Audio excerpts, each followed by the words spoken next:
You clearly don't belong in first class. Security.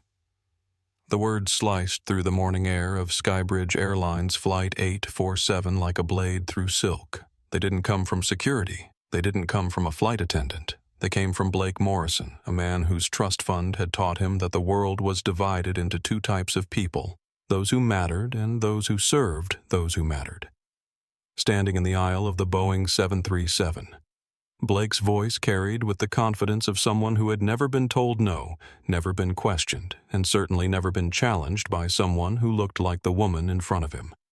The woman was Diana Rivera, though Blake had no idea who she was. To him, she was just another problem to be solved. Another person who needed to understand her place in the hierarchy he'd been born into. Diana stood calmly beside seat 1B, her boarding pass in hand, looking at the young blonde woman currently occupying her assigned seat. The blonde Rebecca Hayes was busy taking selfies, completely oblivious to the situation developing around her. She wore a crop top that probably cost more than most people's rent and carried a purse with enough designer logos to fund a small country's education budget. "Excuse me," Diana had said politely just moments before Blake's outburst. "I believe you're in my seat." That's when Blake had erupted. Now, as the entire first-class cabin turned to stare, Diana remained perfectly still. She wore a gray hooded sweatshirt, dark jeans, and clean white sneakers. A baseball cap sat low over her eyes. To the casual observer, she looked like someone who might work at the airport, not someone who belonged in seat 1B. Blake Morrison, 38 years old, stood 6 feet tall in his custom-tailored suit that cost more than most people's cars. His blonde hair was perfectly styled. His watch was a Patek Philippe that could buy a house, and his sense of entitlement radiated from him like heat from asphalt in summer. "Listen, honey." Blake continued, his voice dripping with condescension as he positioned himself between Diana and the seat. "This is how the real world works. People like me sit up front. People like you—" He gestured vaguely toward the back of the plane. "Well, you figure it out." Rebecca looked up from her phone for the first time, giggling as she snapped another photo. "Babe, is someone bothering us?" Her voice carried that particular tone of someone who had never worked a day in her life but had strong opinions about people who did. "Nothing I can't handle, sweetheart," Blake replied, his chest puffing out slightly. He turned back to Diana. "Look, I don't know how you got that boarding pass, but couples need to sit together in first class. It's basic courtesy. Becca and I are traveling together, so she takes the window. I take the aisle and you take whatever's available in the back." Diana's expression remained neutral, though something flickered behind her eyes. She'd built a $8.2 billion logistics empire from a garage startup. She'd negotiated with heads of state, turned around failing companies, and employed over 50,000 people worldwide. She'd also, just 72 hours ago, quietly acquired a controlling stake in Skybridge Airlines through her shell company, DR Holdings. But right now, she was just a woman in a hoodie, being told she didn't belong. "I paid full price for seat 1B," Diana said calmly, her voice carrying no anger, no frustration, just simple fact. "I'd like to sit in the seat I purchased." That's when Patricia Sullivan arrived. Patty, as she preferred to be called, was 52 years old, with 18 years of experience as a flight attendant. She had blonde hair sprayed into a helmet-hard style that hadn't changed since 2005 and a smile that never quite reached her eyes. In her mind, she was the guardian of first-class standards, the person who kept the riffraff from disrupting the experience for real passengers. "Is there a problem here?" Patty asked, though her tone suggested she'd already decided who the problem was. She looked directly at Blake, not Diana. "Sir, is this person bothering you?" Patty continued, stepping closer to Blake while completely ignoring Diana's presence. Blake's smile widened. This was how things were supposed to work. "Well, she claims she has seat 1B, but as you can see, my girlfriend is sitting there. I think there's been some kind of mix-up with the tickets." Patty turned to Diana for the first time, her expression shifting from concerned customer service to barely concealed irritation. "Ma'am, first class is for ticketed passengers only. I need you to return to your assigned seat immediately." Diana held up her boarding pass. "This is my boarding pass. Seat 1B, first class." Patty barely glanced at it. "Let me see that." She snatched the phone from Diana's hands, squinting at the digital boarding pass as if it were written in a foreign language. After what felt like an eternity, she handed it back with obvious reluctance. "System error," Patty declared, as if she were a judge delivering a verdict. "These automated upgrades happen sometimes, but couples need to sit together in first class. It's airline policy. You'll need to take seat 29C. I'll make sure you get extra peanuts for the inconvenience." Around them, other first-class passengers watched the scene unfold. Some looked uncomfortable, others merely curious. Most, however, seemed to agree with the unofficial decision that had just been made. Diana didn't look like she belonged in first class, so she probably didn't. "I understand your policy," Diana replied, her voice maintaining that same unsettling calm. "I'll remember this conversation." Blake clapped his hands together mockingly. "Smart choice. Now run along. The adults have important things to discuss." Rebecca giggled again, already back to her selfies. "This is going to be such a cute travel post. First-class vibes with my man." She snapped another photo, making sure to get Blake's expensive watch in the frame. Patty's smile returned the crisis apparently resolved. "Back of the plane, honey. Keep walking until you see the economy section. And please don't cause any more disruptions. We have a schedule to keep." Diana stood there for another moment, looking at each of them in turn. Blake, with his smug satisfaction, Rebecca, with her oblivious privilege, and Patty, with her institutional bias wrapped in a customer service smile. "Of course," Diana said, finally. "I wouldn't want to disrupt anything." She turned and began walking toward the back of the plane, her steps measured and calm. As she passed other first-class passengers, she could hear the whispered conversations starting behind her. "Can you believe the nerve? How did she even get a first-class ticket? Security at these airports is getting worse every year." Blake settled into seat 1A with a satisfied grunt, already calling over another flight attendant. "Excuse me. Could we get some champagne over here, and maybe some air freshener? It smells like—" He paused dramatically. "Well, like poverty." The comment drew a few chuckles from nearby passengers and an approving nod from Patty, who was already moving to fulfill his request. But as Diana made her way down the aisle, past the curtain that separated the classes, past the business travelers and families and students, she pulled out her phone. Her fingers moved quickly across the screen, sending a message to James Rodriguez, her chief legal officer. "Initialize Protocol 7, she typed. "Full documentation required. DR Holdings activation in 72 hours moved to immediate." The response came back instantly. "Understood."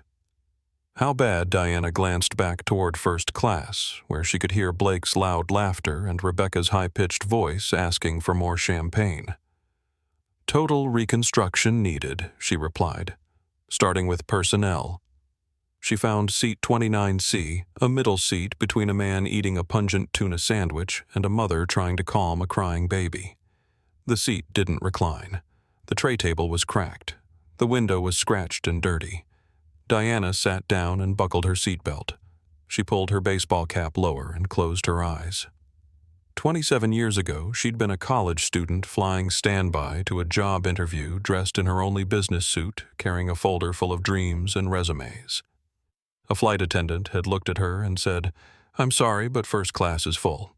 Even if you had been upgraded, I don't think you'd be comfortable there." She'd spent that flight in a broken seat just like this one, writing business plans on napkins, and promising herself that someday no one would ever make her feel small again. Now, as the engines roared to life and Flight 847 taxied toward the runway, Diana Rivera opened her eyes and began to smile. Blake Morrison had no idea that the woman he'd just humiliated owned the airline he was flying on. Patty Sullivan had no idea that her policy interpretation had just cost her the job she'd held for 18 years. Rebecca Hayes had no idea that her cute travel post was about to become evidence in the most expensive lesson in respect that the aviation industry had ever seen. As the plane lifted off from Chicago O'Hare, climbing into the gray morning sky, Diana reached for her phone again. There was work to do. And in exactly 4 hours and 37 minutes, when Flight 847 landed at JFK International Airport, the airline industry was going to learn what happened when you told Diana Rivera she didn't belong. The turbulence hadn't even started yet. The gentle vibration of the aircraft climbing to cruising altitude did nothing to calm the storm building in Diana Rivera's mind. She sat perfectly still in seat 29C, surrounded by the chaos of economy class, crying babies, cramped passengers, and the constant buzz of conversation, but her thoughts were razor-sharp, cutting through the noise to focus on the organized humiliation she'd just experienced. It wasn't the first time. 28 years old, stepping off a red-eye flight in Atlanta, dressed in her best interview suit that she'd saved 3 months to buy. The concierge at the Four Seasons had looked her up and down and said, "Are you sure you're in the right hotel? This is for executives." She'd shown him her confirmation number, her credit card, her ID. He'd made 3 phone calls before reluctantly handing over her room key, muttering something about special programs and charity bookings. That night, she'd sat in her overpriced hotel room, staring at the city lights through floor-to-ceiling windows, and made herself a promise. Never again would someone make her feel like she had to prove her worth based on how she looked. Never again would she allow someone's assumptions to define her reality. She'd started Rivera Global Logistics the next year, working out of her garage cold-calling companies that hung up on her pitching contracts to executives who barely looked up from their phones. But she'd built it, dollar by dollar, client by client, until it became one of the largest logistics operations in the world, serving Fortune 100 companies across 6 continents. And 3 days ago, when her intelligence team had brought her evidence of widespread discrimination, complaints against Skybridge Airlines, anonymous posts on Reddit, angry tweets, deleted reviews that mentioned racial profiling, she'd decided to see the problem firsthand. She hadn't expected to become the problem. The man next to her finished his tuna sandwich and immediately pulled out another one. The smell was overwhelming, but Diana didn't move. She'd learned long ago that showing discomfort was seen as weakness, and weakness was an invitation for more humiliation. Instead, she watched. She watched Blake Morrison in first class holding court like some kind of royalty, his voice carrying back to economy as he regaled other passengers with stories of his family's real estate empire. She watched Rebecca Hayes, who had now switched to video mode on her phone, narrating her luxury flight experience for her Instagram followers. "So blessed to be flying first class with my amazing boyfriend Rebecca," cooed into her camera. "Some people just don't understand that certain spaces are for certain people. Like you have to earn your way up here, you know?" Diana pulled out her phone and began typing notes. Every word, every action, every moment was being documented. Not for revenge. Revenge was a luxury she'd never been able to afford. This was about prevention. Through her wireless earbuds, she listened to the live stream that Carlos Martinez, a journalism student sitting in seat 14C, had started broadcasting. She'd noticed him filming earlier, had seen the anger in his young face as he watched the confrontation in first class. His viewer count was climbing steadily, 47 viewers, then 112, then 238. "This is absolutely unbelievable," Carlos was saying quietly into his phone. "I'm documenting what appears to be racial profiling in real time on Skybridge Airlines Flight 847. A black woman was removed from her assigned first-class seat so a white couple could sit together even though the woman had an economy ticket." Diana's phone buzzed with a text from James Rodriguez, her chief legal officer, and one of the few people who knew about her acquisition of Skybridge. "Legal team standing by." How deep do you want us to dig foundation level? Diana replied. Every complaint, every policy, every training manual. If this is cultural, I want to see the entire culture. What she didn't know was that Blake Morrison was currently under federal investigation for embezzling nearly $2 million from a children's charity that bore his family's name. The FBI had been building their case for 8 months, waiting for the right moment to strike. Blake Morrison, heir to the Morrison real estate empire, had never worked a real job in his life. He'd been handed executive positions at his father's company, given credit for deals he'd never negotiated and praised for vision he'd never demonstrated. His Twitter account was full of rants about diversity hiring and merit being ignored, though he'd never earned anything based on merit in his 38 years of existence. His relationship with Rebecca Hayes was transactional at best. She needed his money to maintain her lifestyle and social media presence. He needed her youth and beauty to project success. Neither particularly liked the other, but both understood the arrangement. Rebecca herself was a different kind of problem. At 26, she'd built a modest Instagram following by posting pictures of expensive things she couldn't afford.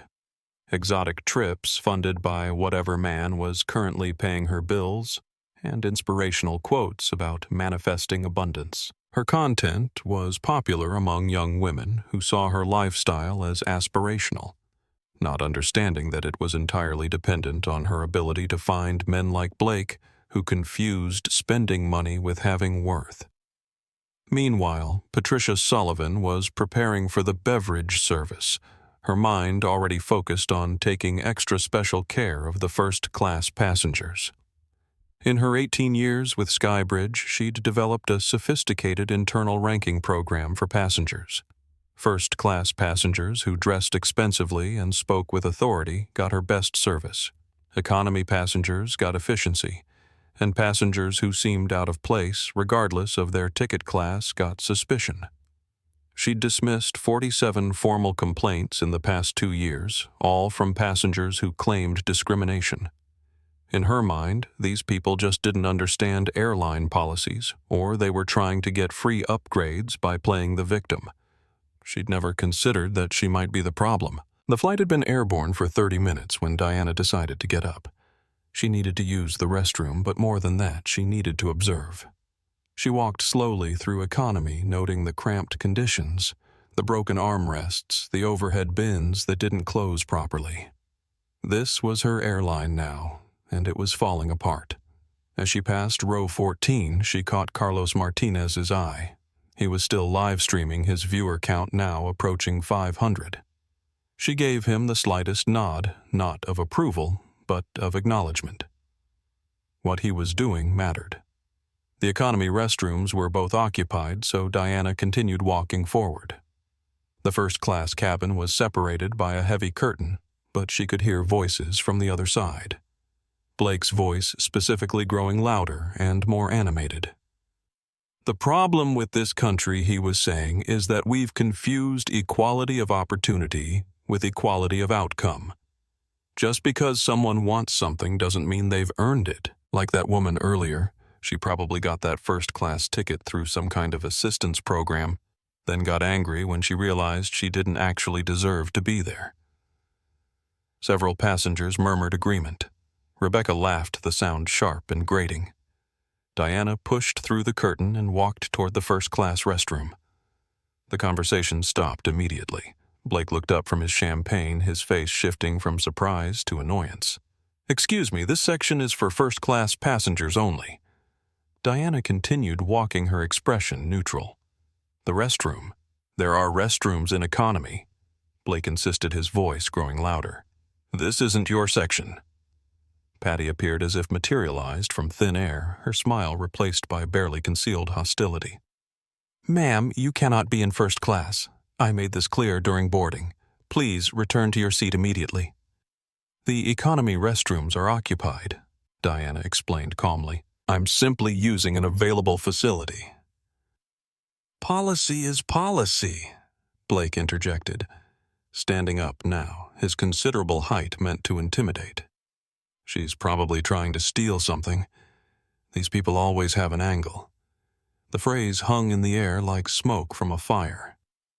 These people. Every passenger in first class heard it. Several shifted uncomfortably in their seats, but no one spoke up. Rebecca, meanwhile, had started filming again. "This is so awkward," she whispered to her phone. "Some woman from economy is trying to use our bathroom." "Like respect boundaries much?" Diana looked at Blake for a long moment, her dark eyes steady and unblinking. "What did you mean by these people?" "Mr. Morrison." Blake's face flushed red. "Don't you dare try to make this about race. This is about class, about respect, about understanding your place. You don't belong here, and everyone on this plane knows it." "I see," Diana said quietly. "And where exactly do I belong?" "Wherever your ticket says you belong, which isn't here." Patty stepped forward, her hand raised as if she were directing traffic. "Ma'am, I am ordering you to return to your seat. If you do not comply, I will have you arrested upon landing for interfering with flight crew instructions." Diana nodded slowly. "I understand. You're ordering me to return to my seat because Mr. Morrison believes I don't belong in this section of the aircraft." "That's exactly right," Blake said triumphantly. "Finally, someone gets it." Diana turned and walked back through the curtain, but not before she caught the eye of Carlos Martinez again. This time his phone was pointed directly at her, and his viewer count had climbed to over 800 people. As she sat back down in 29C, wedged between the tuna sandwich man and the crying baby, Diana pulled out her phone again. This time she opened a secure messaging app and typed a message to someone who wasn't expecting to hear from her for another 3 days. "Miguel, this is Diana Rivera. I need you to do something for me." Miguel Santos, 31 years old, was currently working his shift as a gate agent at JFK International Airport. He'd been with Skybridge for 6 years, working his way up from baggage handler to passenger service. He was honest, hard-working, and increasingly uncomfortable with the unwritten rules that seemed to govern how different passengers were treated. He'd seen the complaints, had been told to dismiss them, had watched colleagues profile passengers based on appearance, accent, or attitude. He'd wanted to speak up, but he had a family to support and couldn't afford to lose his job. When his phone buzzed with a message from an unknown number, he almost ignored it. But something about the name Diana Rivera seemed familiar. He looked it up quickly on his phone and nearly dropped the device when he realized who was texting him. Diana Rivera, CEO of Rivera Global Logistics, one of the most powerful women in corporate America. And according to the aviation industry gossip he'd heard, she was somehow connected to the rumors about Skybridge being acquired. "How can I help you, Ms. Rivera?" He typed back, his hands shaking slightly. "Flight 847 is about to land. When it does, I need you to document everything that happens during deplaning. Every conversation, every interaction between crew and passengers. Can you do that?" Miguel looked around the gate area. His supervisor was nowhere to be seen. The other agents were busy with their own flights. He made a decision that would change the trajectory of his career and possibly his life. "Yes, ma'am. I'll document everything." "Thank you, Miguel. Your country needs people like you." As Flight 847 began its descent into New York airspace, Diana Rivera closed her eyes and allowed herself a small smile. Blake Morrison thought he'd won. Patty Sullivan thought she'd enforced policy. Rebecca Hayes thought she'd defended her territory. They had no idea they'd just declared war on someone who owned the battlefield. The turbulence was about to get much worse. The descent into JFK was turbulent in ways that had nothing to do with weather. Diana Rivera sat in her cramped middle seat surrounded by the chaos of economy class, while the evidence of widespread discrimination mounted with every passing minute. What she'd experienced during boarding wasn't an isolated incident. It was standard operating procedure wrapped in a customer service smile. 45 minutes had passed since she'd been denied water. Diana had pressed the call button twice both times, receiving nothing more than an annoyed glance from Kevin Walsh, a junior flight attendant who seemed to have inherited Patty Sullivan's attitude along with her training. Meanwhile, in first class, Blake Morrison was on his third champagne refill. Rebecca Hayes had received 2 complimentary snack boxes, a heated towel, and a personal apology from Patty for the disruption during boarding. The contrast wasn't subtle. It was deliberate. Diana's phone buzzed with an encrypted message from James Rodriguez. "Deep dive complete. You need to see this." She opened the secure file he'd sent. What she found made her blood run cold.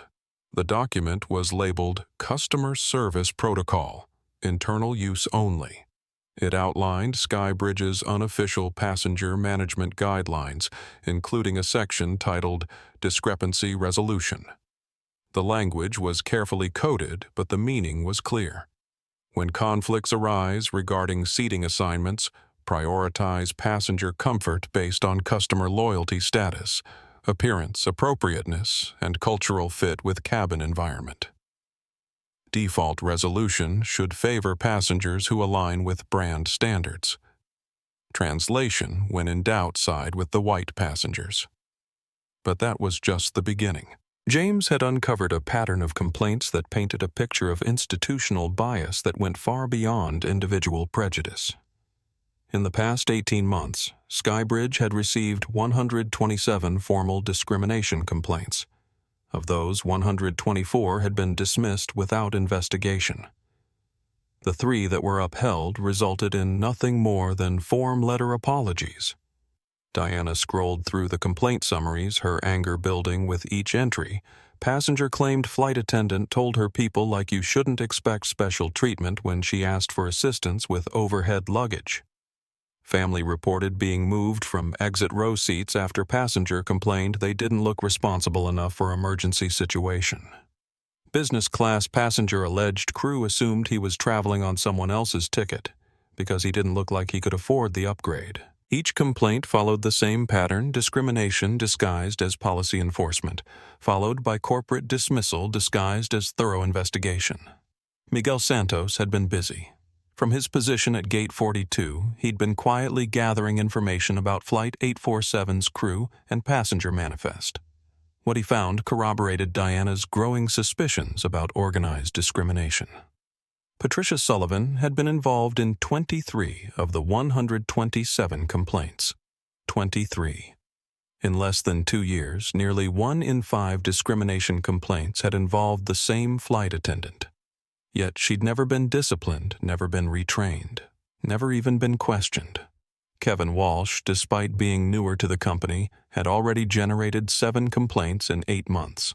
His supervisor's notes described him as eager to maintain cabin standards and protective of premium passenger experience. Blake Morrison's name appeared in Skybridge's files as well, but not as a complainant. He was listed as a Platinum Legacy partner due to his family's real estate holdings, which included several airport terminal leases. His status granted him automatic upgrades priority seating and what the program euphemistically called enhanced service flexibility. In other words, Blake Morrison could do almost anything he wanted on a Skybridge flight, and the crew was instructed to accommodate him.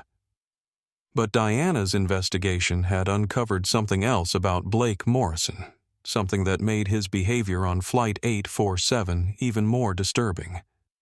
Federal court documents, sealed but accessible through Rivera Global's legal channels, revealed that Blake was currently under investigation for embezzling $2.3 million from the Morrison Family Foundation, a children's charity. The money had been used to fund his lifestyle expensive cars, luxury vacations, designer clothes, and his relationship with Rebecca Hayes. The FBI had been building their case for months, waiting for additional evidence before making their move. As Diana processed this information, Carlos Martinez's live stream was gaining momentum. His viewer count had climbed to over 1,200 people, and the comments were getting intense. "This is disgusting. How is this legal? I know that woman from somewhere. She looks familiar. Someone needs to call the news. This can't be real. That rich dude is such a piece of trash." Carlos himself was struggling with what he was witnessing. As a journalism student at Northwestern, he'd studied media ethics and social responsibility. But as the son of immigrant parents who cleaned office buildings at night while executives like Blake Morrison complained about their standards, this felt personal. His mother, Elena Martinez, had worked for 20 years cleaning corporate offices. She'd told him stories about executives who treated her like furniture, who continued sensitive phone conversations as if she were invisible, who complained to building management when they felt the help was too visible during business hours. "This isn't just about airplane seats," Carlos whispered into his phone, keeping his voice low so other passengers wouldn't hear. "This is about a culture that tells people where they belong based on how they look, and I'm watching it happen in real time." The comments on his stream were multiplying faster than he could read them. "Wait, is that Diana Rivera from Rivera Global Holy ST? It is her. She's worth like $8 billion. That guy just told a billionaire she doesn't belong in first class. This is about to get very interesting." Carlos felt his stomach drop. If the viewers were right, if the woman in the gray hoodie was actually Diana Rivera, then Blake Morrison and the Skybridge crew had just made the most expensive mistake in aviation history. He began researching quickly on his phone, pulling up images of Diana Rivera from business magazines and conference photos. The woman, usually photographed in sharp business suits and power poses, was hard to reconcile with the calm figure in casual clothes sitting in economy. But the bone structure was the same, the intelligent eyes identical, the quiet confidence unmistakable. Carlos made a decision that would change everything. He switched his live stream to a split screen showing both the current scene on the airplane and a photo of Diana Rivera from Forbes magazine. "I need everyone watching this to understand what we're witnessing," he said quietly into his phone. "That woman who was kicked out of first class, that's Diana Rivera, CEO of Rivera Global Logistics. She's worth over $8 billion, and they treated her like she was trying to scam a free upgrade." The response was immediate and explosive. His viewer count doubled in minutes. 2,400, 2,800, 3,200. People were sharing the stream across social media platforms. Screenshots were being posted to Twitter, Instagram, TikTok. The hashtag #SkybridgeShame began trending, but the crew of Flight 847 remained oblivious to the digital storm building around them. Patty Sullivan was in the galley gossiping with Kevin Walsh about the morning's disruption. "Did you see the way she looked at me when I told her to go back to economy?" Patty said, refilling champagne glasses for first class. "These people always think they can intimidate their way into getting what they want." "She probably bought that first-class ticket with someone else's credit card," Kevin replied, arranging snack boxes on a silver tray. "You can always tell. Always. They get this entitled attitude like they deserve special treatment just for existing."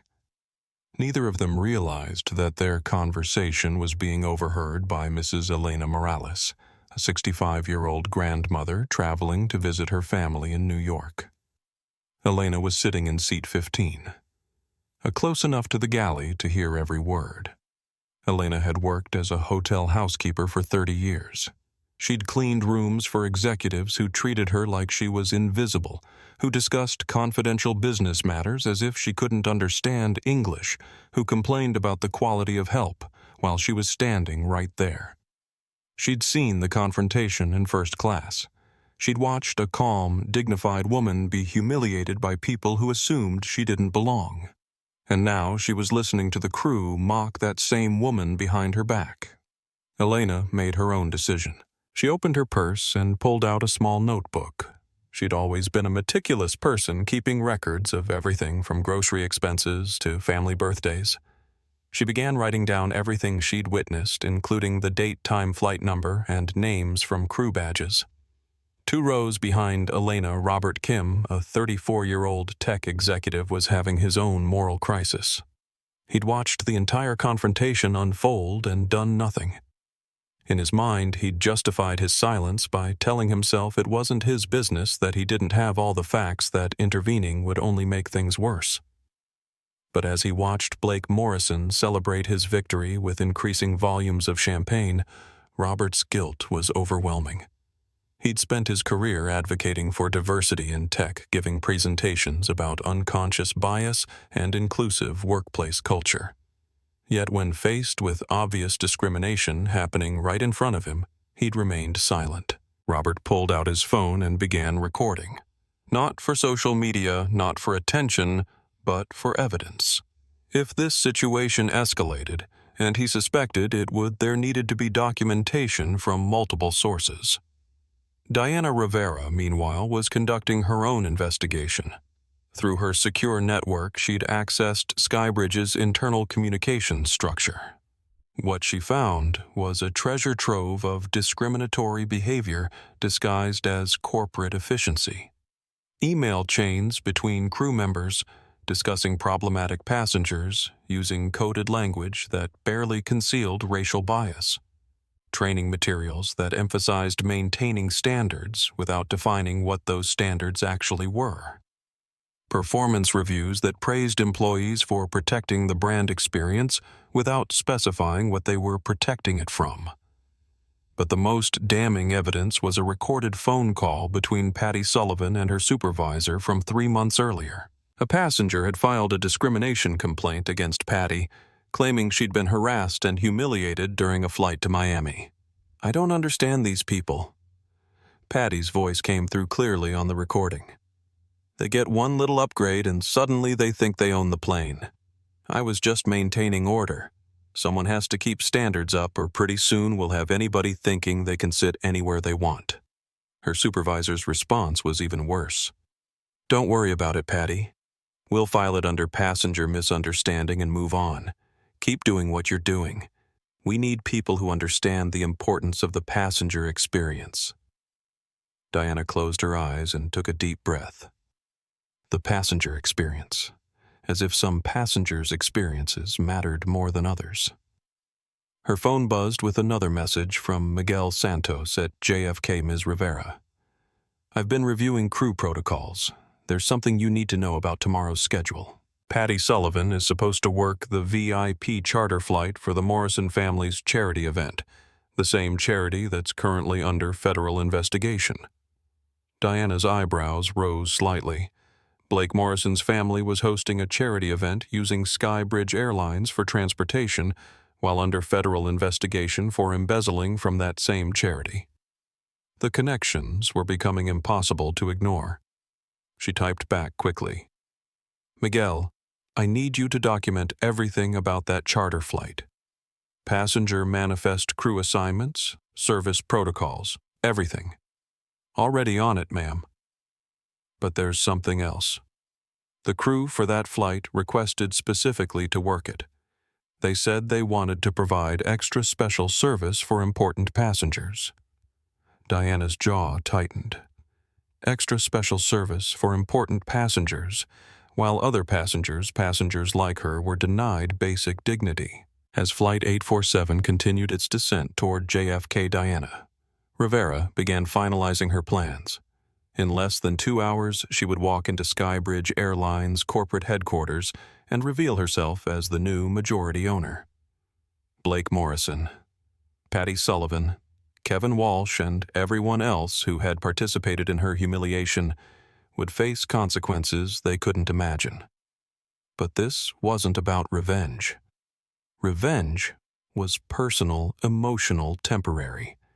This was about rebuilding an entire corporate culture, about ensuring that what happened to her on Flight 847 would never happen to anyone else.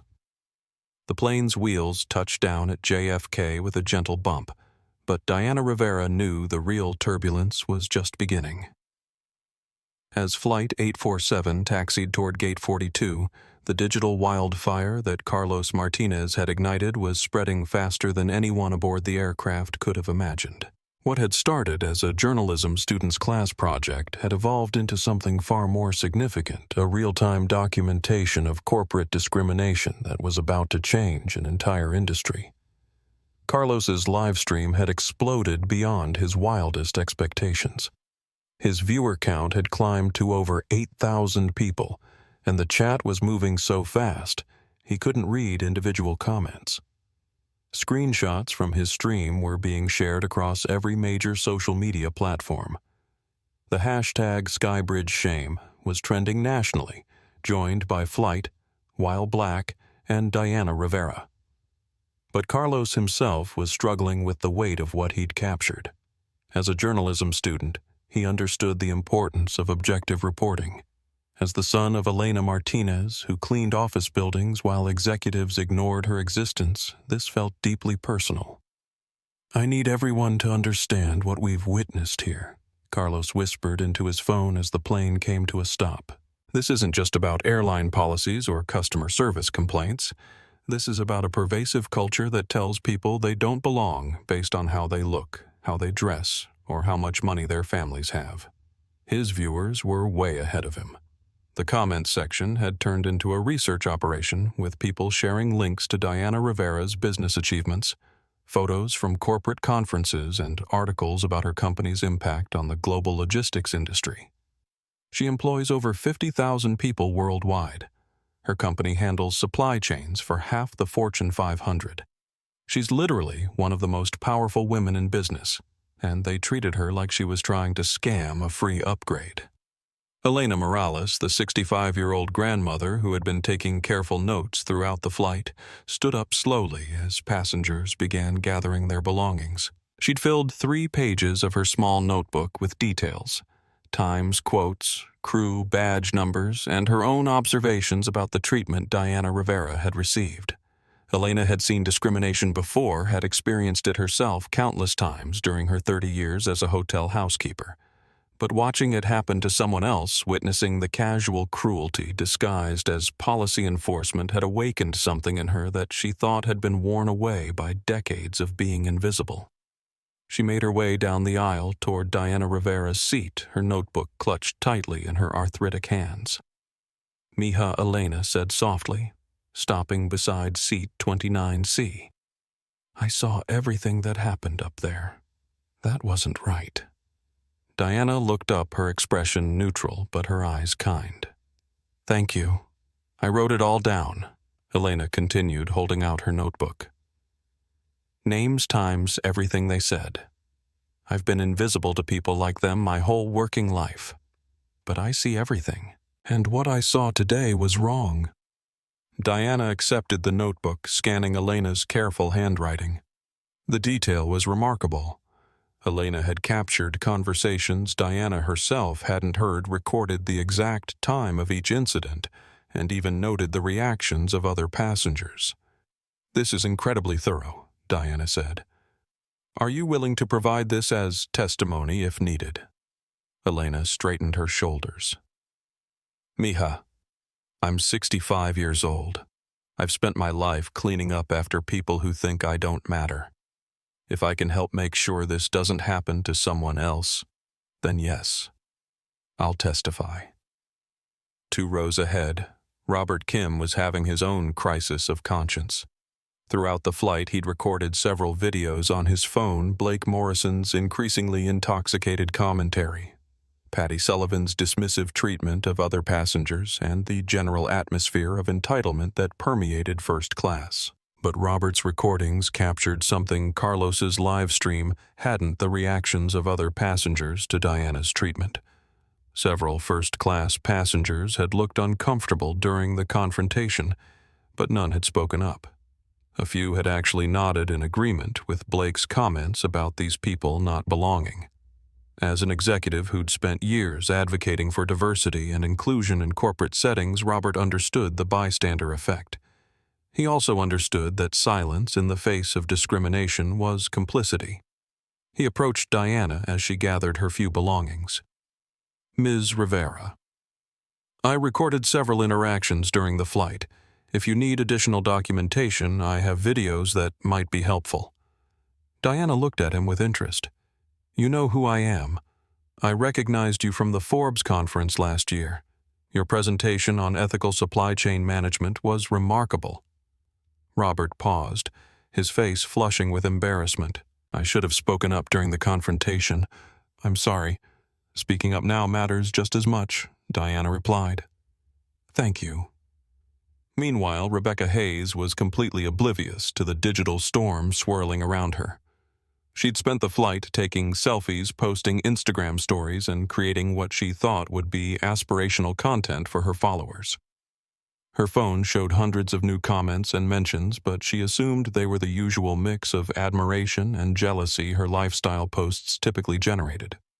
She hadn't bothered to read them. If she had, she would have seen comments like, "Girl, do you know who you just disrespected? Delete this before you ruin your life. That woman you mocked is worth more than your boyfriend's entire family. This is about to get very bad for you." Blake Morrison, meanwhile, was still basking in his perceived victory. He'd spent the flight holding court, regaling other first-class passengers with stories about his family's real estate empire and his insights into proper social hierarchies. The problem with society today, he'd told anyone who would listen, is that we've forgotten that respect is earned, not given. That woman earlier clearly didn't understand her place. Sometimes you have to remind people where they belong. Several passengers had nodded along, seemingly agreeing with his perspective. But what Blake didn't know was that his words were being broadcast to thousands of people through Carlos's live stream, creating a permanent record of his bias and entitlement. He also didn't know that while he'd been pontificating about earned respect, federal investigators had been finalizing their case against him for embezzling $2.3 million from his family's children's charity. Carlos Martinez was preparing to end his live stream as passengers began deplaning, but the comments from his viewers convinced him to keep recording. "Don't stop streaming. This is just the beginning. Follow them off the plane. We need to see what happens next." The internet never forgets. These people are about to learn that lesson the hard way. Carlos made a decision that would define his journalism career before it even officially began. He would continue documenting, but with a broader perspective. This wasn't just about one incident on one flight, it was about exposure, accountability, and the power of truth in the digital age. As he packed his equipment, Carlos's phone buzzed with notifications. News outlets were beginning to pick up the story. Local reporters were tweeting about the viral video. Aviation industry publications were requesting interviews. A professor from Northwestern's journalism school had sent him a message. "Carlos, what you've captured here is important. This could be a career-defining piece of journalism. Are you prepared for what comes next?" Carlos looked around the airplane cabin, watching Blake Morrison swagger toward first-class deplaning, while Diana Rivera waited patiently for economy passengers to exit. The contrast was stark, but it was about to become even starker. "I'm ready," he texted back. Miguel Santos was watching the jet bridge from his position at Gate 42, his tablet ready to document everything that happened during deplaning. He'd received additional instructions from Diana Rivera, but he'd also been researching her background and the implications of what had transpired on Flight 847. As a gate agent, Miguel had witnessed countless examples of unequal treatment. He'd seen passengers profiled based on appearance, accent, or perceived economic status. He'd been instructed to handle special situations with discretion, which usually meant accommodating wealthy passengers while dismissing concerns from others. But he'd never seen anything as blatant as what Carlos's live stream had revealed. And he'd certainly never seen a crew member profile someone who turned out to be one of the most powerful business leaders in the country. Miguel's phone buzzed with a message from his supervisor Santos. "Make sure the Morrison party gets express deplaning. VIP treatment all the way." Miguel stared at the message, then at the airplane door, then at his tablet where he'd been documenting evidence of discrimination. He made a choice that would redirect his entire career. He typed back, "Understood." Documenting everything for quality assurance purposes. As the first passengers began emerging from the jet bridge, Miguel positioned himself to capture everything. Blake Morrison and Rebecca Hayes were among the first to exit their entitled swagger intact. Blake was already on his phone, apparently trying to reach his driver. Diana Rivera emerged nearly 20 minutes later, walking calmly with no luggage beyond a small backpack. She looked exactly like what she was, a woman who'd been humiliated and forced to sit in inadequate conditions for over 4 hours. But Miguel could see something else in her demeanor, something that Blake Morrison and the Skybridge crew had completely missed. Diana Rivera wasn't defeated or angry. She was focused, determined, and very much in control. As she walked past his station, Diana made brief eye contact with Miguel and nodded almost imperceptibly. In that moment, Miguel understood that he wasn't just documenting a complaint or gathering evidence for a lawsuit. He was witnessing the beginning of a corporate revolution. Carlos Martinez had followed the crowd off the plane, his phone still streaming to over 10,000 viewers. The comments were coming so fast, they were just a blur of outraged support and anticipation. "This is Carlos Martinez reporting from JFK International Airport," he said quietly into his camera. "What we've witnessed today isn't over. In fact, I think it's just beginning. Stay tuned because I have a feeling this story is about to get much bigger." He was right. At that exact moment, Diana Rivera was walking through the terminal toward a destination that none of her tormentors could have imagined. She wasn't heading to baggage claim or ground transportation. She was heading to the executive offices of Skybridge Airlines, where a boardroom full of executives was waiting to meet the mysterious new majority shareholder of their company. They had no idea they were about to meet the woman their employees had just humiliated. The viral moment was over. The reckoning was about to begin. Diana Rivera didn't head toward baggage claim like every other passenger from Flight 847. Instead, she turned left toward a nondescript security door marked Authorized Personnel Only. She tapped her phone against a scanner that most passengers never noticed heard the soft beep of recognition, and stepped through into the restricted area of JFK International Airport. Waiting for her on the other side was a sleek black Cadillac Escalade with tinted windows and a driver in a crisp dark suit. James Rodriguez stood beside the vehicle, his expression grim as he held the rear door open. "How bad was it?" James asked as Diana slipped into the leather interior that smelled like success and authority, a stark contrast to the cramped, stale air of seat 29C. "Worse than the complaints indicated," Diana replied, settling into her seat. "This isn't isolated behavior. This is embedded culture." James handed her a tablet displaying real-time social media analytics. Carlos Martinez's live stream had exploded across the internet. The hashtag Skybridge Shame was trending nationally with over 50,000 mentions in the past hour. News outlets were beginning to pick up the story. Aviation industry publications were scrambling to understand the implications. "The Morrison family situation is about to get more complicated," James said as the Escalade pulled away from the terminal. "FBI moved up their timeline. They're planning to arrest Blake Morrison tomorrow morning." Diana raised an eyebrow.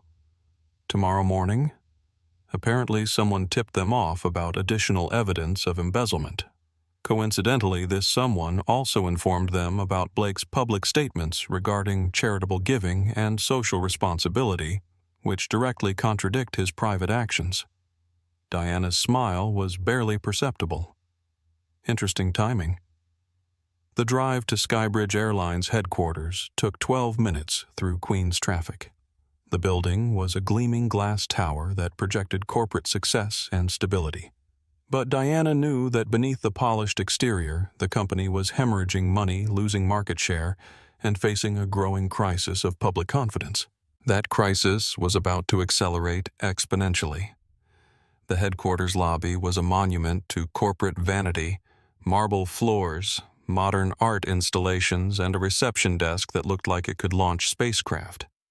Behind the desk sat two receptionists who could have been Patty Sullivan's younger sisters, perfectly styled, professionally friendly, and trained to identify worthy visitors by their appearance and accessories. Diana walked through the revolving doors wearing the same gray hoodie, dark jeans, and white sneakers she'd worn on Flight 847. She carried only her small backpack and moved with the calm confidence of someone who owned everything she saw. The first receptionist, Amanda Foster, looked up from her computer screen with a practiced smile that faltered the moment she saw Diana. Amanda's eyes quickly scanned for designer logos, expensive accessories, or other indicators of importance. Finding none, her smile became strained. "Can I help you, Amanda?" asked her tone, suggesting that help was the last thing she intended to provide. "I have a meeting in the executive boardroom," Diana said calmly. "Conference room 1. Amanda's laugh was sharp and dismissive. "I'm sorry, but that's impossible. Conference room 1 is reserved for today's board transition meeting. That's for executives only." "I understand," Diana replied. "I'm here for the board transition meeting." Amanda's expression shifted from dismissive to irritated. "Ma'am, I think there's been some confusion. The executives are meeting to finalize the acquisition by DR Holdings. These are very important people discussing very important business. Perhaps you're looking for the employment office." "That's on the 3rd floor." Diana pulled out her phone and showed Amanda the screen. "I'm Diana Rivera, CEO of Rivera Global Logistics and majority shareholder of DR Holdings. I own this building." Amanda stared at the phone for a moment, then at Diana's hoodie, then back at the phone. Her brain struggled to process the disconnect between what she was seeing and what she thought she understood about corporate hierarchies. This must be some kind of mistake," Amanda stammered. "You don't look like... you're not dressed like... We weren't told to expect." "You weren't told to expect me because I wanted to observe your company's culture firsthand," Diana said quietly. "I flew on one of your aircraft this morning to see how your employees treat customers. The experience was illuminating." The second receptionist, Sarah Chen, had been listening to the exchange with growing alarm. She recognized the name Diana Rivera from business publications and news reports. If this woman really was who she claimed to be, then Amanda had just made a catastrophic error. Ms. Rivera Sarah said, standing quickly and walking around the desk, "I apologize for any confusion. Let me escort you to the executive floor immediately. That won't be necessary," Diana replied. "Security will handle the escort." As if summoned by her words, 4 men in dark suits emerged from an elevator near the back of the lobby. They moved with the purposeful stride of professionals who took their responsibilities seriously. Leading them was Marcus Webb, head of corporate security for Rivera Global, a man whose presence suggested that questioning Diana Rivera's authority would be profoundly unwise. Amanda Foster watched in growing horror as the reality of the situation became undeniable. She'd just questioned the credentials of the woman who owned the company she worked for, dismissed her as a potential job applicant, and suggested she belonged in the employment office rather than the boardroom. "Ms. Foster," Diana said, pausing as she walked toward the elevators. "Your performance review will be thorough. I trust you'll be more attentive to detail in the future." Amanda's face went white as Diana disappeared into the elevator with her security team. The executive floor of Skybridge Airlines was everything the lobby had promised: polished wood paneling, expensive artwork, and an atmosphere of subdued power. But Diana knew that beneath the surface, the company was struggling with declining profits, increasing competition, and a reputation for poor customer service that was about to become much worse. Outside Conference Room 1, Diana could hear voices through the thick mahogany doors. The tone was relaxed, confident, even jovial. Thomas Whitman Skybridge's current CEO was apparently telling a story about golf. "The thing about business," Whitman was saying, is knowing your audience. You have to understand who belongs where, who deserves what level of attention. It's about maintaining standards." Diana exchanged a look with James Rodriguez. Maintaining standards. The same phrase Patty Sullivan had used to justify discrimination, now being echoed in the executive boardroom. Marcus Webb opened the doors without knocking. The conference room fell silent as Diana Rivera walked in. 12 men in expensive suits seated around a table, made of reclaimed aircraft aluminum, turned to stare at the woman in the gray hoodie who had just entered their domain. Thomas Whitman, 58 years old with silver hair and the bearing of someone accustomed to deference, stood up slowly.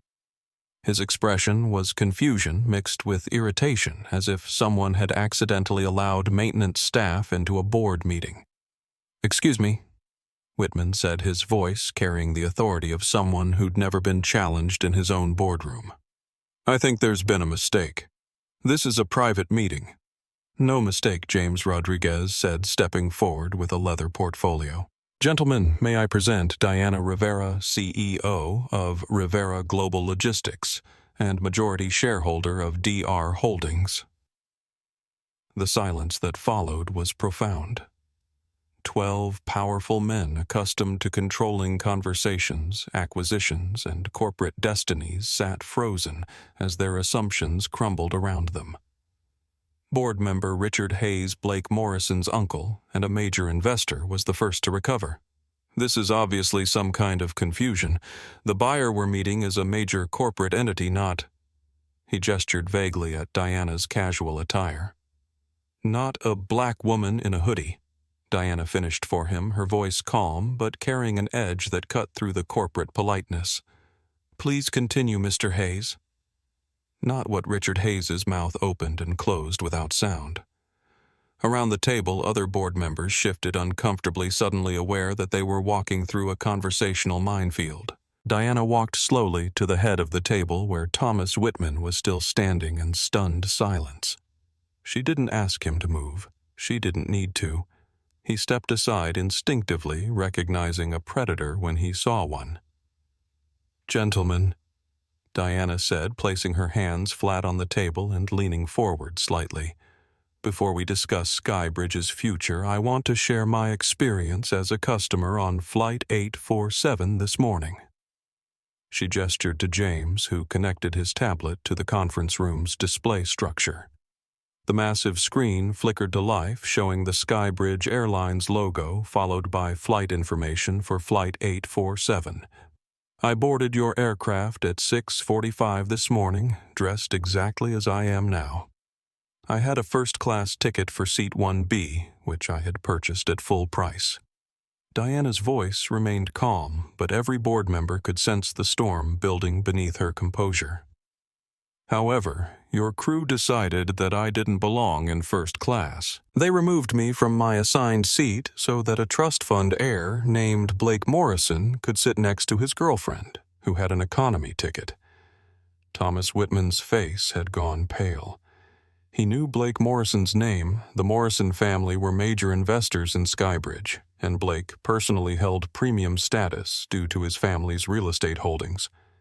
"When I politely requested to sit in the seat I had paid for, Diana continued, your lead flight attendant.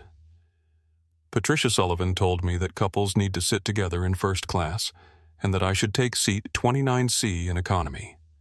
Diana clicked to the next slide, which showed a photo of Blake Morrison from his social media accounts, expensive clothes, luxury cars, and social events that screamed inherited wealth. Blake Morrison, whose family is currently under federal investigation for embezzling over $2 million from a children's charity, told me that people like me don't belong in first class and should figure out where we're supposed to sit.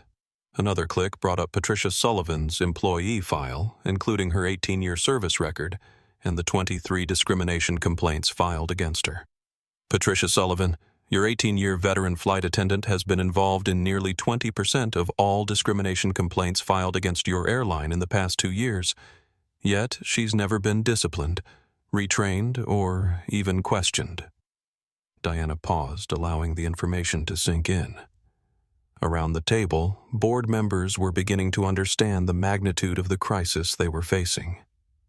"I spent 4 hours and 37 minutes in seat 29C, documenting the treatment I received from your crew and observing the culture that pervades your organization. What I found was institutional bias disguised as customer service." She clicked again, bringing up Carlos Martinez's live stream statistics. Fortunately for accountability and unfortunately for your company's reputation, a journalism student was on the flight and live-streamed the entire experience. As of 15 minutes ago, the video had been viewed 2.3 million times. The room was dead silent, except for the soft hum of the air conditioning structure. The hashtag #SkybridgeShame is currently trending nationally. Your stock price has dropped 12% since we landed, and 3 major news networks have requested interviews about your airline's discrimination policies. Diana clicked to a final slide showing social media analytics, stock price charts, and news coverage that was spreading across the internet like wildfire. Gentlemen, you have a choice to make. You can continue operating an airline that treats customers differently based on their appearance and assumed social status. Or you can begin the painful process of rebuilding a corporate culture that values dignity and respect. Thomas Whitman finally found his voice. Ms. Rivera, I apologize for any misunderstanding. Surely we can resolve this situation quietly without... Quietly, Diana's voice cut through his words like a blade. The way you quietly ignored 127 discrimination complaints in the past 18 months. The way you quietly dismissed every report of bias and harassment. She gestured to James, who began distributing folders to each board member. These folders contain every complaint filed against your airline for discrimination, bias, and harassment in the past 2 years. They also contain internal communications discussing these complaints, including recorded conversations between crew members and supervisors. Diana paused as the board members opened their folders and began reading. Their expressions shifted from confusion to concern to outright horror as they realized the scope of the problems within their organization. Thomas, your airline has created a culture where discrimination isn't just tolerated, it's rewarded. Employees who maintain standards are praised.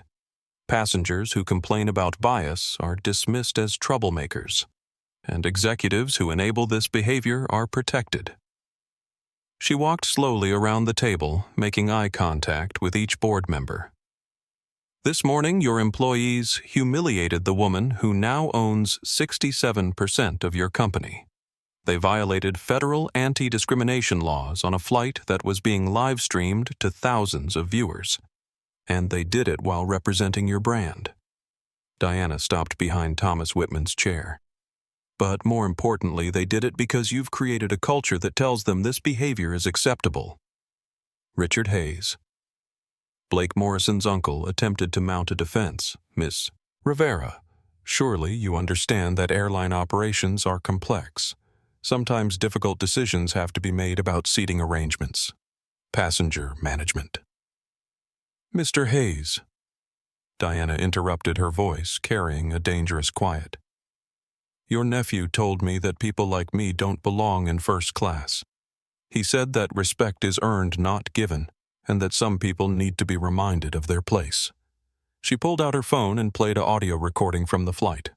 Blake Morrison's voice filled the conference room, clear and unmistakable. The problem with this country is that we've confused equality of opportunity with equality of outcome. Just because someone wants something doesn't mean they've earned it. The recording continued with Blake's commentary about these people and his theories about who deserved respect and who needed to be reminded of their place. Your nephew's views on social hierarchy are about to become very public, Mr. Hayes, as are his views on charitable giving, which should be interesting given his current federal indictment for embezzling from children's charities. Richard Hayes looked as if he'd been physically struck. Diana returned to the head of the table. Gentlemen, I didn't acquire Skybridge Airlines to strip it for parts or maximize short-term profits. I acquired it to rebuild it, to create an airline where every passenger is treated with dignity, regardless of their appearance, accent, or assumed economic status. She placed a single document on the table. This is Thomas Whitman's resignation letter. It's effective immediately. Thomas stared at the document as if it were written in a foreign language. Ms. Rivera, please. I've been with this company for 15 years. Surely we can work together to address these issues. Thomas, you've had 15 years to address these issues.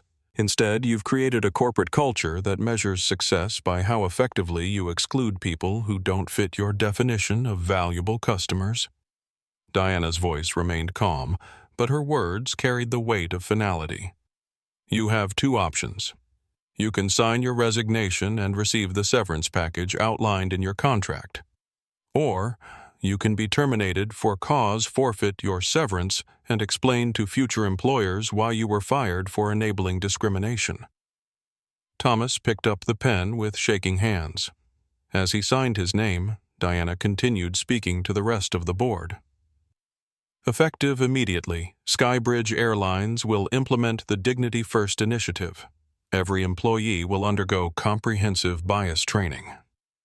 Every customer interaction will be monitored for compliance with anti-discrimination policies, and every complaint will be investigated by an independent third party.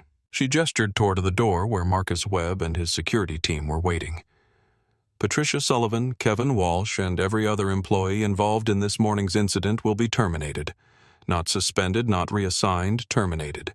Their actions violated federal law and damaged your company's reputation. Board member David Chen raised his hand tentatively. Ms. Rivera, what about the Morrison family's investment in the company? Diana's smile was cold. The Morrison family's assets are currently frozen by federal authorities. Their investment in Skybridge will be purchased back at current market value, which, given today's stock performance, represents a substantial loss. She walked toward the door, then paused. Gentlemen, I want to be very clear about something. What happened to me this morning happens to countless passengers every day. The only difference is that I have the resources to do something about it. Diana looked back at the table of stunned executives. You created a culture of exclusion and called it customer service. You enabled discrimination and called it maintaining standards. That culture ends today. James Rodriguez gathered his materials and followed Diana toward the door. Your new CEO will be announced tomorrow morning, Diana said over her shoulder. I suggest you prepare for significant changes in how this company operates. As the door closed behind them, the boardroom erupted in anxious conversation. 12 powerful men who had walked into the meeting confident in their control of the airline industry had just learned that their world had fundamentally changed. Outside the conference room, Diana pulled out her phone and sent a message to Miguel Santos at Gate 42, Initiate Employee Review Protocol. Begin with Flight 847 crew. The response came back immediately. Already in progress. Ms. Rivera. Patricia Sullivan and Kevin Walsh are being escorted from the premises now. Diana smiled for the first time since boarding Flight 847 that morning. The reckoning had begun, but she wasn't finished yet.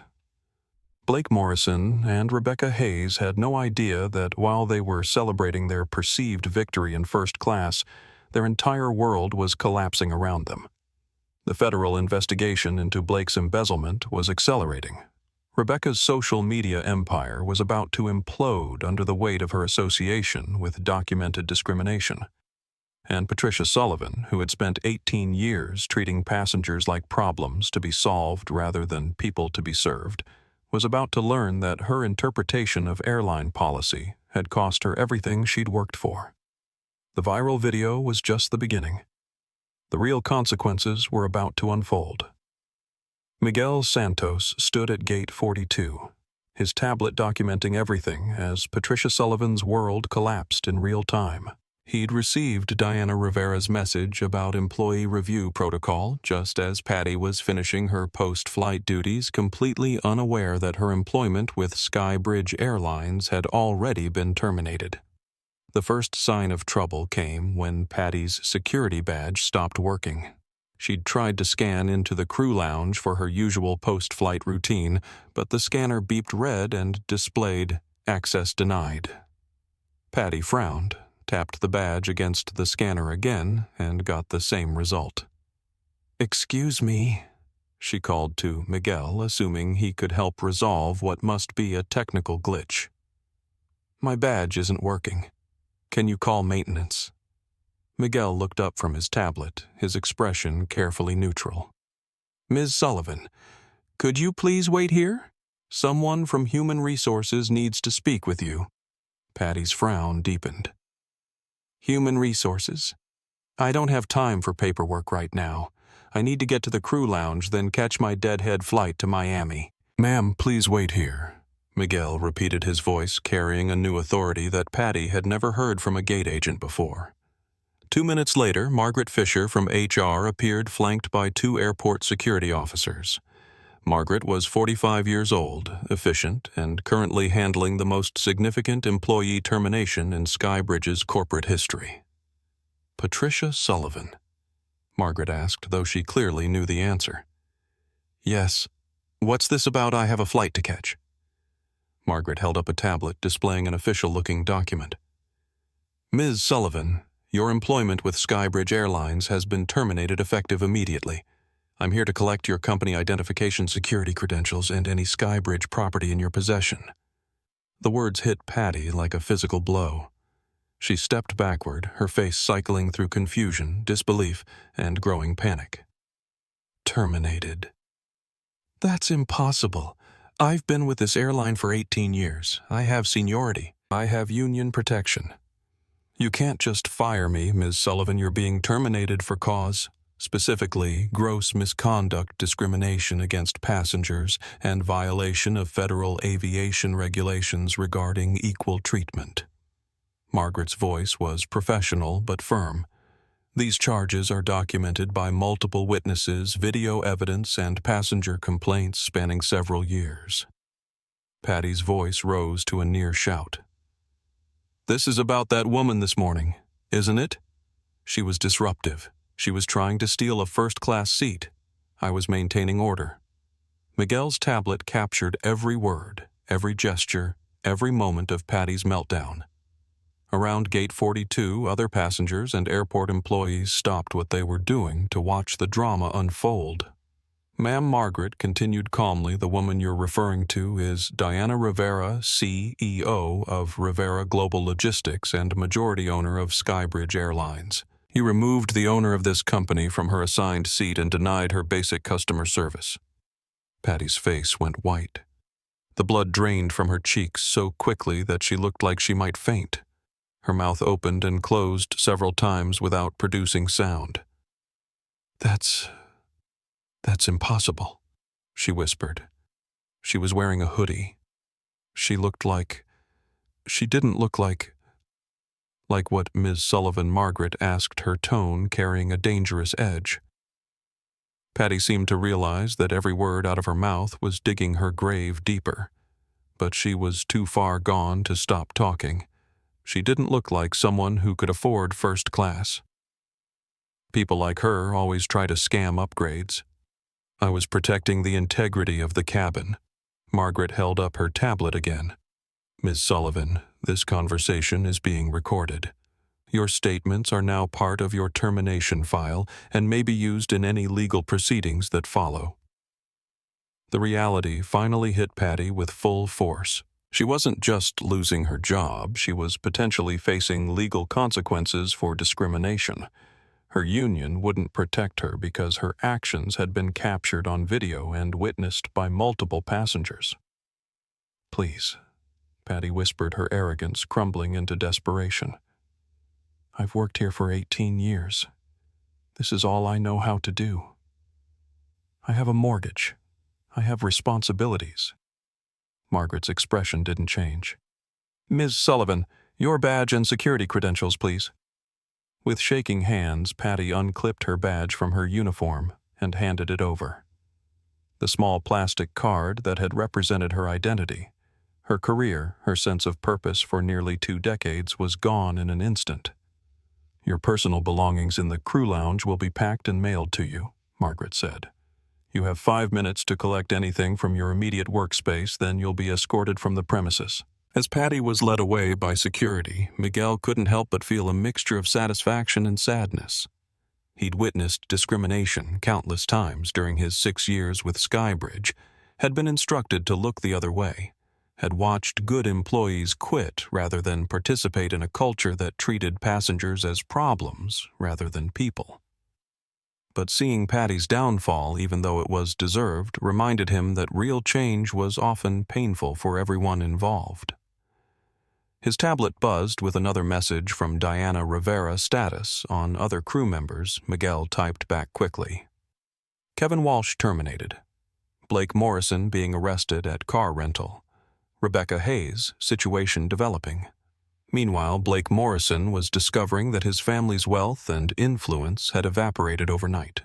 He stood at the luxury car rental counter in JFK's arrivals area, watching his credit cards get declined one by one. "Try this one," Blake said, desperately handing over his platinum American Express card, the one connected to the Morrison family trust. The rental agent, a young man named Derek, who had dealt with entitled customers before, swiped the card and waited. The machine beeped negative. "I'm sorry, sir, but this card has been declined. It's showing as account frozen by federal order."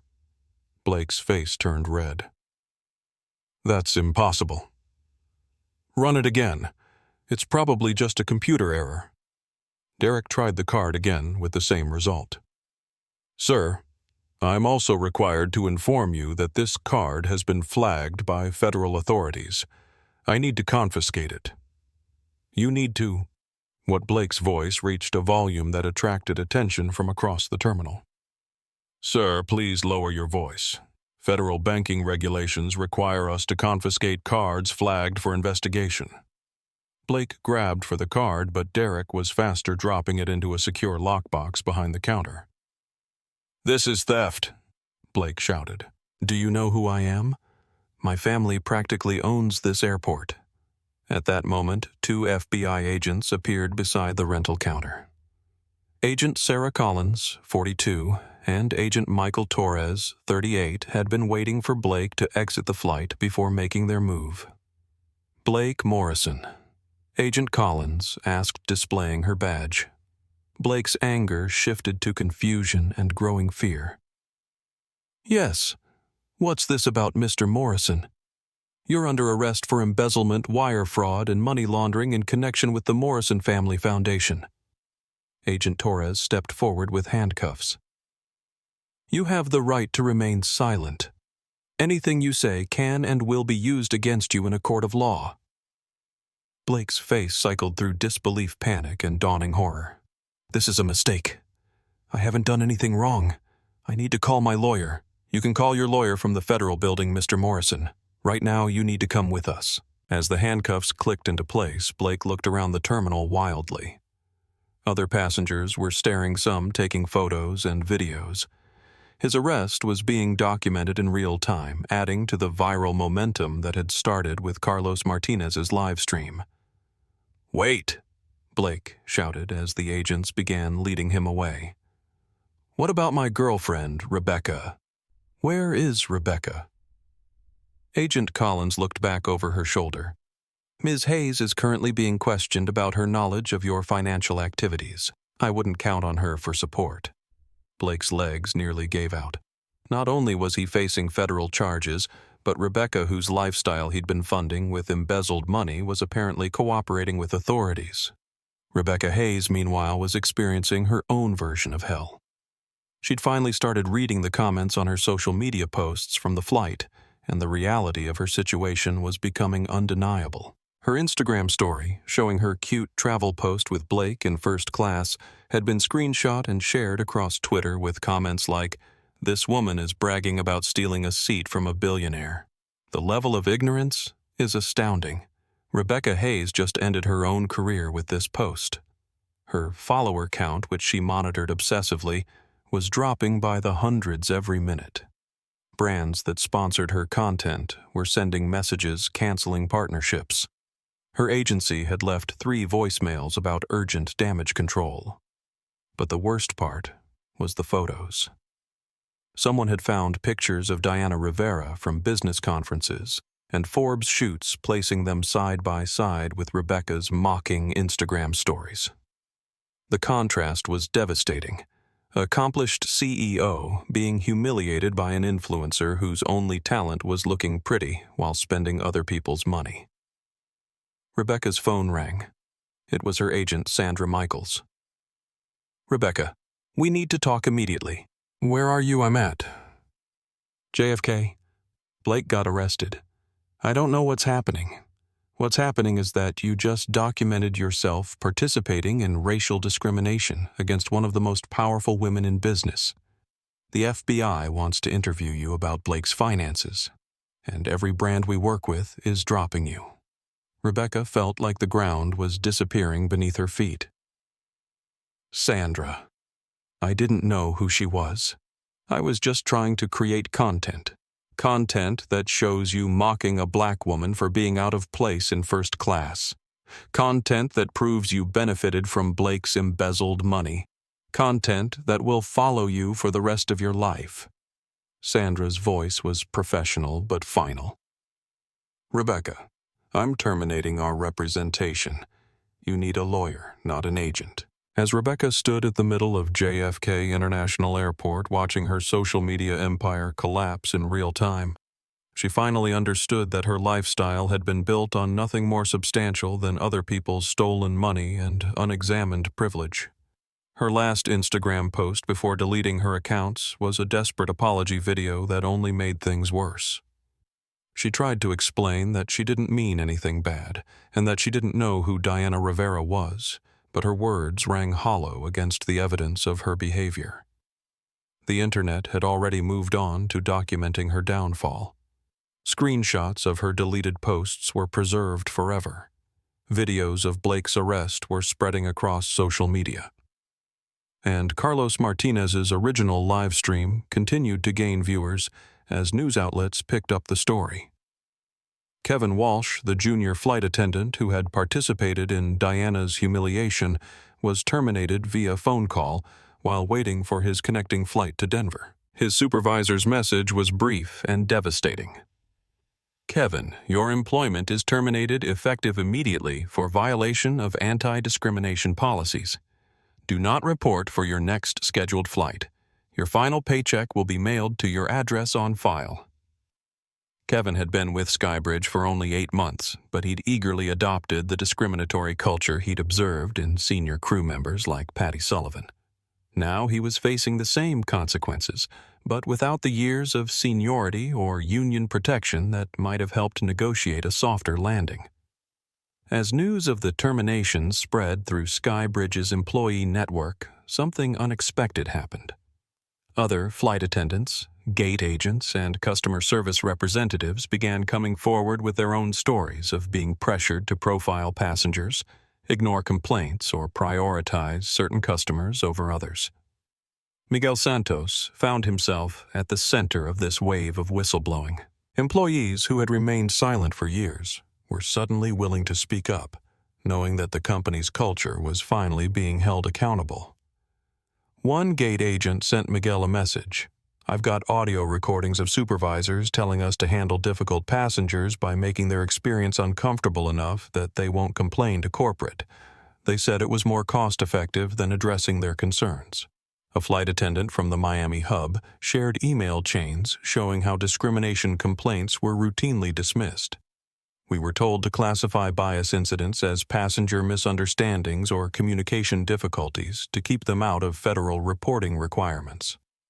By the end of the day, Miguel had documented evidence of organized discrimination that went far beyond individual prejudice. Skybridge Airlines had created institutional processes designed to exclude, marginalize, and silence passengers who didn't fit their preferred customer profile. Diana Rivera had uncovered not just a pattern of bias, but a corporate conspiracy to violate federal civil rights laws. As the sun set over JFK International Airport, the immediate consequences of Flight 847 were becoming clear. Patricia Sullivan was filing for unemployment benefits. Blake Morrison was in federal custody. Rebecca Hayes was hiding in her apartment watching her influencer career disintegrate. Kevin Walsh was explaining to his family why he'd lost his job, but the larger implications were just beginning to unfold. Diana Rivera wasn't just seeking justice for her own humiliation, she was rebuilding an entire industry's approach to human dignity. The revolution had started with one woman in a hoodie demanding to sit in the seat she'd paid for. It was about to reshape how airlines treated every passenger who walked through their doors. 6 months after Flight 847, Diana Rivera walked through the jet bridge at Chicago O'Hare boarding Skybridge Flight 1205 to New York. She wore the same gray hoodie and dark jeans, carried the same small backpack, and moved with the same quiet confidence that had been so thoroughly misunderstood by Blake Morrison and Patricia Sullivan. But everything else had changed. The flight attendant at the aircraft door was Maria Santos Miguel's sister, who had been promoted from regional customer service to lead flight attendant after completing Skybridge's new Dignity First training program. Maria's smile was genuine, warm, and practiced in seeing passengers as individuals rather than problems to be managed. "Welcome aboard, Ms. Rivera," Maria said, checking Diana's boarding pass with the same respectful attention she gave every passenger. "You're in 1A today. Can I help you with anything to make your flight more comfortable?"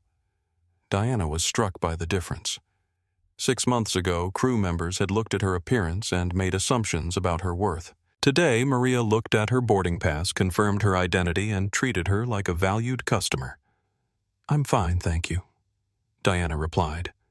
"But I'd like to walk through the cabin before we take off, if that's all right." "Of course. Take your time." Diana made her way through first-class business and economy, observing interactions between crew members and passengers. In seat 14C, she noticed an elderly black gentleman struggling with his seatbelt. A flight attendant immediately approached, not to question his presence in business class, but to offer assistance.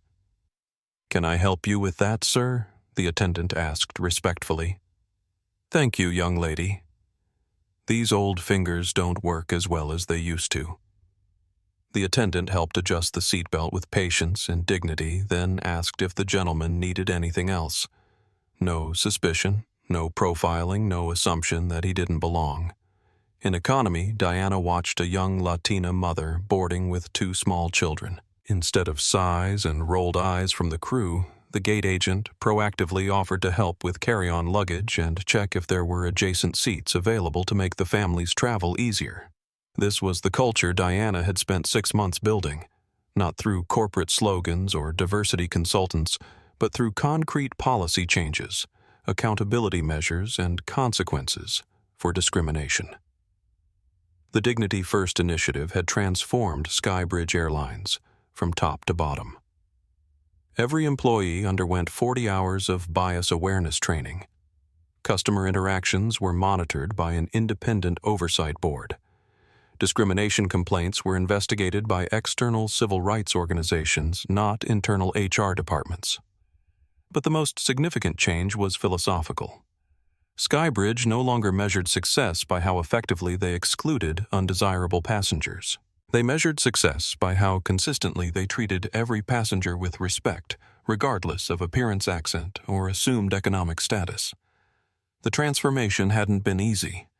17 long-term employees had been terminated for refusing to adapt to the new standards. 3 middle managers had resigned rather than implement bias monitoring programs.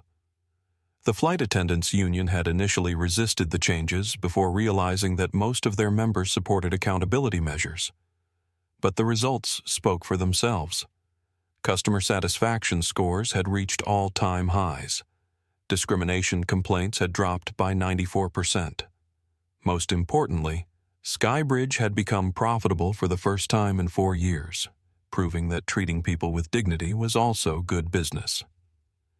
Miguel Santos had become the face of Skybridge's transformation.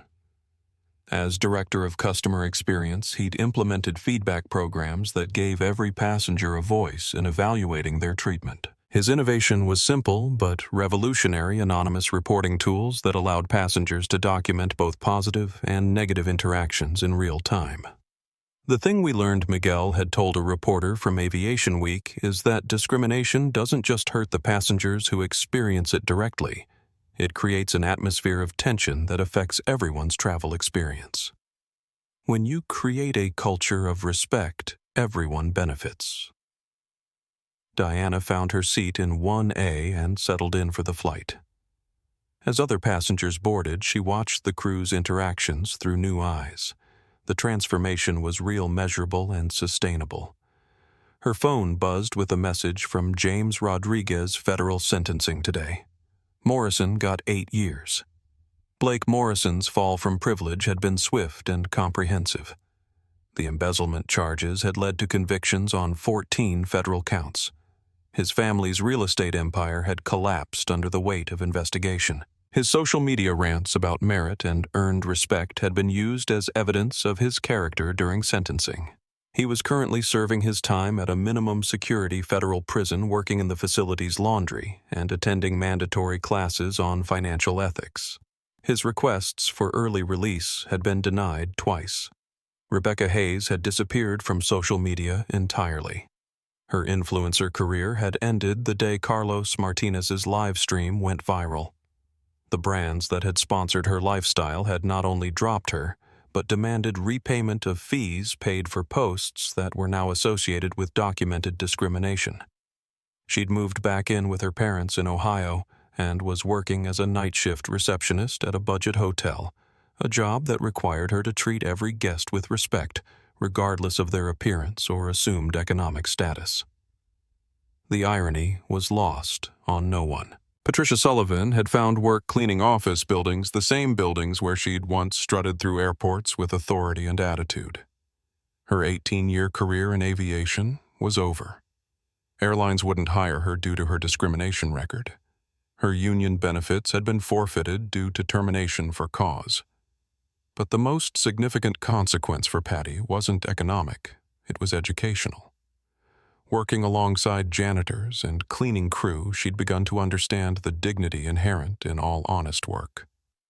The people she'd once looked down upon as less than had welcomed her into their community, with kindness she didn't deserve, and grace she was still learning to understand.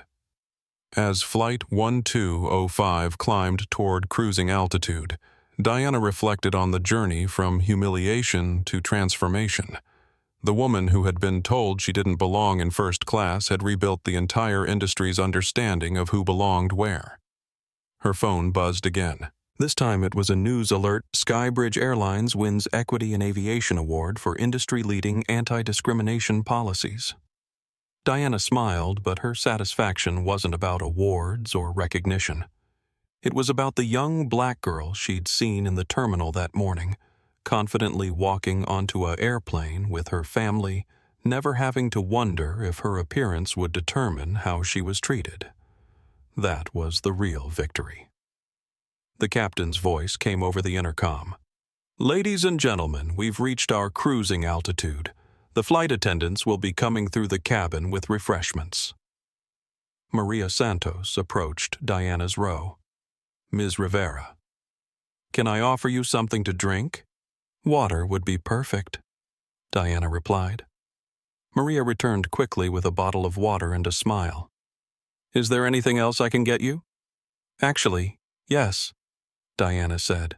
"I'd like you to know that 6 months ago I was denied water on this same route by a flight attendant who thought I didn't deserve basic service. Today you're treating me and every passenger on this aircraft with dignity and respect. That transformation is why we do this work." Maria's eyes filled with tears. "Ms. Rivera, my brother Miguel talks about you all the time. He says you taught him that courage isn't about being fearless. It's about doing what's right even when you're afraid." Diana nodded. "Your brother is a remarkable man.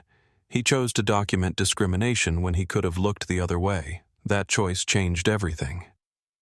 As Maria continued her service down the aisle, Diana watched her interactions with other passengers. Every person received the same respectful attention, the same genuine smile, the same assumption of worth and dignity.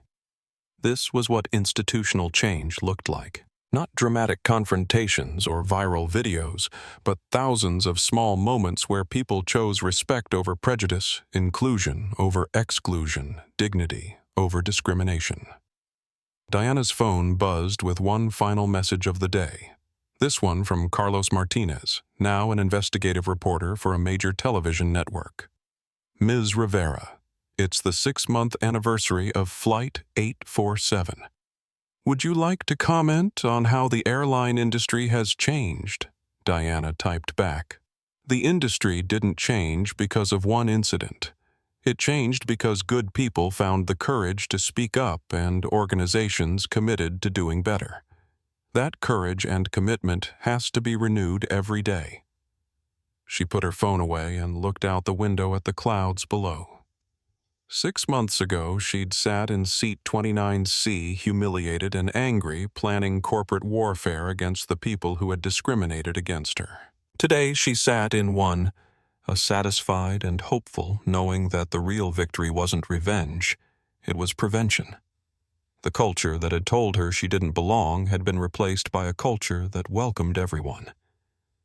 The plane began its descent into JFK, the same airport where Diana's journey as Skybridge's owner had begun. But this time, she wasn't arriving as a secret shareholder seeking accountability. She was traveling as a customer on an airline that had learned to see passengers as people, not problems. As the wheels touched the runway, Diana smiled at a simple truth that had taken 6 months and a corporate revolution to establish everyone belonged and everyone deserved dignity and everyone's story mattered. Sometimes the most powerful turbulence happened on the ground.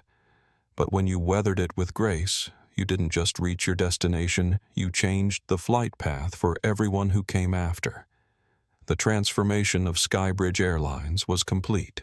But more importantly, the transformation of an industry's conscience was just beginning. Diana Rivera had proven that quiet strength could move mountains, and sometimes it could even move corporate cultures that had forgotten the simple truth that respect wasn't earned, it was owed.